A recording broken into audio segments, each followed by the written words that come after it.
வணக்கம். தமிழக சொந்தங்கள், தமிழக மக்கள் அனைவருக்கும் நெஞ்சார்ந்த நன்றியும் வணக்கமும்.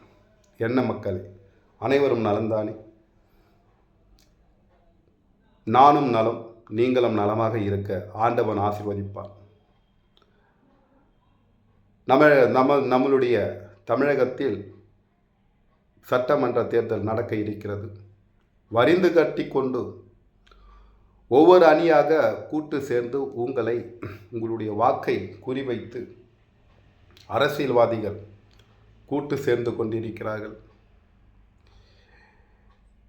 அனைத்து அரசியல்வாதிகளும் ஒவ்வொரு அணியாக இணைந்து உங்களுக்கு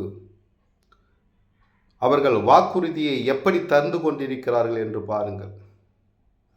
பெண்களுக்கு 2500 ரூபாய் வீட்டு மளிகை சாமானுக்கு உதவும், அதனால் 2500 ரூபாய் தருகிறேன் என்று சொல்கிறார் ஒருவர்.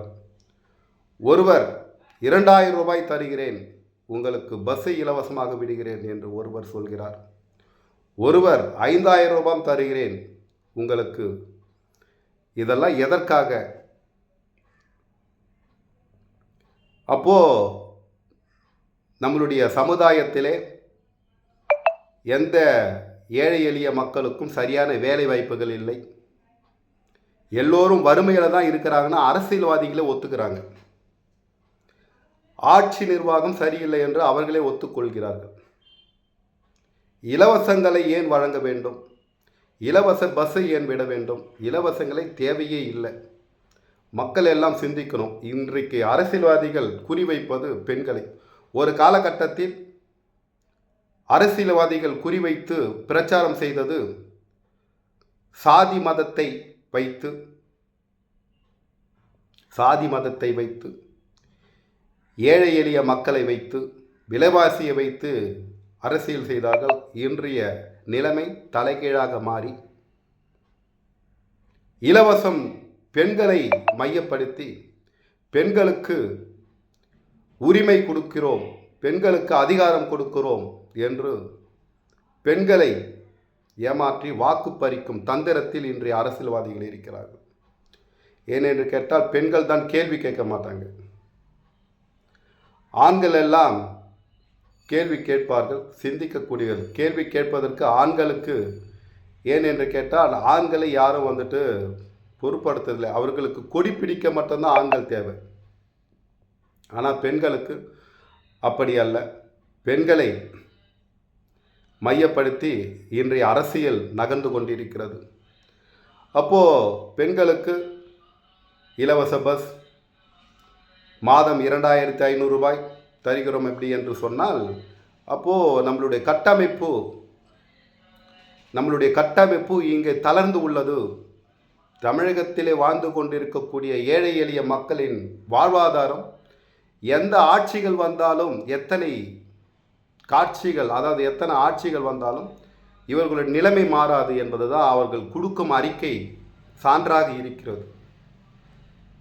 யாராவது எந்த கட்சியாவது நான் விலைவாசியை கட்டுப்படுத்துவேன், பேருந்து கட்டணத்தை குறைப்பேன், மின் கட்டணத்தை குறைப்பேன், நிலபுலங்கள் விண்ணை முட்டும் அளவுக்கு ஏழை எளிய மக்கள் வாங்க முடியாத அளவிற்கு நிலங்கள் உள்ளது, விவசாயிகள் செத்து கொண்டிருக்கிறார்கள், இன்று விவசாய நிலங்கள் எல்லாம் காங்கிரீட் வீடுகளாக மாறிக்கொண்டிருக்கிறது, விவசாயத்தை பெருக்குவேன், அனைத்து மக்களுக்கும் ஏழை எளிய மக்களுக்கு அரசு வேலை ஒருவருக்கு தருவேன், அனைவருக்கும் அரசு வேலை எல்லாருக்கும் கொடுக்க முடியலனாலும் இங்கே வேலை வாய்ப்பை உருவாக்குவேன், அனைத்து மக்களும் மகிழ்ச்சியோடு வாழ கல்வி தருவேன், இலவச கல்வி தருவேன், உங்களுடைய பிள்ளைகளுக்கு 1ஆம் வகுப்பு முதல் கல்லூரி படிப்பு வரைக்கும் இலவச கல்வி தருவேன், உங்களுக்கு நல்லதொரு வேலை வாய்ப்புகளை உருவாக்கி தருவேன், விலைவாசியை கண்ட்ரோலாக வைத்து கொண்டிருப்பேன், சாலைகளை குண்டு குழியுமாக இருக்கும் சாலைகளை சீரமைப்போம், மக்களுக்கு அனைவருக்கும் வீடு என்று சொல்லிக்கொண்டு அடுக்குமாடி குடியிருப்பை கட்டி கொண்டு இருக்கிறார்கள். அந்த அடுக்குமாடி குடியிருப்பெல்லாம் போய் பார்த்தீங்கன்னா உங்களுக்கு தெரியும். அந்த அடுக்குமாடி கட்டி கொடுக்கும் அமைச்சர்களோ அரசோ அதில் குடியிருக்க முடியாது. பேருக்கு அடுக்குமாடி குடியிருப்புகள் கட்டித்தருகிறார்கள். இப்படி பல்வேறு கண் துடைப்பு நாடகம் நடந்து கொண்டிருக்கிறது. ஆக கடைசி ஏழை இருக்கும் வரைக்கும் இலவசங்கள் தொடரும் என்று ஒரு தலைவர் சொன்னார். கடைசி ஏழை இருக்கும் வரை தான் இங்கு அரசியல் செய்ய முடியும் என்பது அதன் வாக்கு, அவருடைய வாக்காக அமைந்துள்ளது. கடைசி ஏழை இருக்கும் வரை இந்த இலவசங்கள் தொடரும் என்றால் ஏழையின் வாழ்க்கையும் ஏழையின் பொருளாதாரத்தையும் இங்கு மாற்ற எந்த கட்சிக்கும் மனமில்லை. ஏழையின் பிள்ளைகளுக்கு இலவச கல்வியை 1ஆம் வகுப்பு முதல் கல்லூரி படிப்பு வரை இலவசமாக தரும் எந்த அரசியல்வாதி ஆகாது தர முடியுமா? விலைவாசியை ஒரு காலத்திலே 5 ரூபாய் 10 ரூபாய் விற்று கொண்ட அரிசி இன்றைக்கு 70 ரூபாய் 80 ரூபாய், எண்ணெய் 200 ரூபாய் 300 ரூபாய் 400 ரூபாய் விற்கிறது.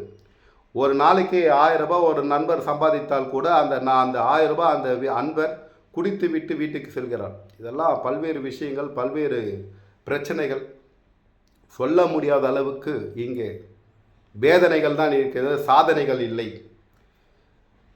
கட்டிடங்கள் உயர்ந்து உள்ளது, அடித்தட்டு மக்களின் வாழ்வாதாரம் உயரவில்லை. வேலை வாய்ப்புகள் உயர்ந்துள்ளதாக காட்டிக்கொள்கிறார்கள். ஆனால் அவர்கள் சம்பாதிக்கும் பணம் 40,000 ரூபாய். ஒரு ஐடியில் வேலை செய்கிற அன்பர் 40,000 ரூபாய் சம்பாதித்தா அந்த 40,000 ரூபாய் அந்த மாதத்திலே காணாமல் போயிடுது. அப்போது அந்த அளவுக்கு விலைவாசி இங்கே இருக்கிறது.